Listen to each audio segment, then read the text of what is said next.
Viagem na eletricidade.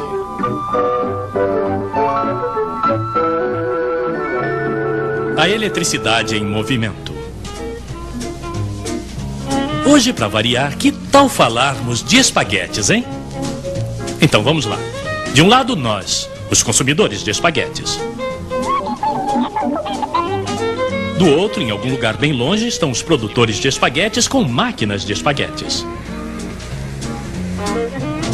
Mas quando certa noite decidimos comer espaguetes, isto não significa que as máquinas de espaguetes terão que trabalhar nessa hora, não é mesmo?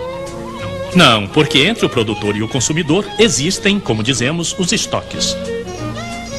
Mas com a eletricidade não é a mesma coisa. Não podemos colocá-la em reserva nem nas tomadas, nem nos fios, nem nas usinas. Então como fazemos? Suponhamos primeiro que exista uma única usina para alimentar a sua região. Assim, um consumidor vai precisar de uma potência de 3 kW para cozinhar espaguetes, por exemplo. Pois bem, é preciso que a central debite imediatamente na rede 3 kW a mais e não pode deixar para amanhã de manhã. Então o homem da central vai fazer sua turbina aumentar a potência em 3 kW. E reciprocamente, é claro, se em alguma parte alguém desliga uma máquina de 300 kW, uma máquina de espaguetes, por exemplo, na central será preciso reduzir a potência em 300 kW. Sim, o tempo todo, a potência fornecida à rede deve ser exatamente igual à potência total pedida pelos consumidores. Ora, isso pode variar enormemente. Para dar um exemplo, vamos supor que grandes nuvens chegam à região, não se vê mais direito, começa a fazer frio. As pessoas vão acender as luzes, assistir à TV, os aquecedores elétricos vão ser ligados.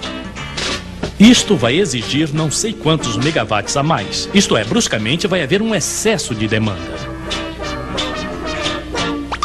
Ora, uma central elétrica não é como um carro. E subir e descer bruscamente a potência não é muito bom para as centrais. Salvo, é claro, se elas forem previstas para isso. Mas, felizmente, eu fiz um trato com meu colega da região ao lado e ele me fornece eletricidade. Um pouco mais tarde, a nuvem chega até ele. Aí, é a minha vez de fornecer-lhe eletricidade. As nossas duas centrais são, como se diz, interligadas. E ao invés de termos dois excessos de demanda bruscas, temos algo bem melhor. Então, o que se faz com duas centrais se pode fazer ao nível do país inteiro.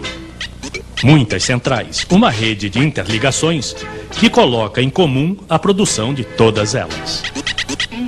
Mas não podemos pedir aos homens de todas as centrais que passem seu tempo se telefonando para ficarem sincronizados.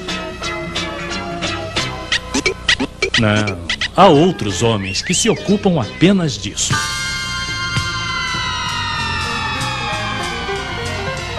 Ajustar o tempo todo a potência total de todas as centrais a pedido dos consumidores é a função deles. Eles fizeram previsões e sabem que ao longo do dia vai ser preciso fornecer uma potência mínima de tantos milhões de quilowatts. Esta produção de base, como é chamada, vai ser garantida prioritariamente com as centrais mais econômicas. As que utilizam as energias que custam mais barato ao país. E essas vão funcionar ao máximo de sua capacidade, sem se ocuparem de excessos de demanda nem de nada. Para as grandes e pequenas demandas, entram em cena centrais especializadas nesse gênero de esporte, as que sobem e descem de potência facilmente. Assim, a interligação é o modo de tirar o melhor partido das reservas energéticas do país. Desse modo, graças à interligação, o país inteiro pode vir em auxílio de uma região que, de repente, tem necessidade de um suplemento de eletricidade.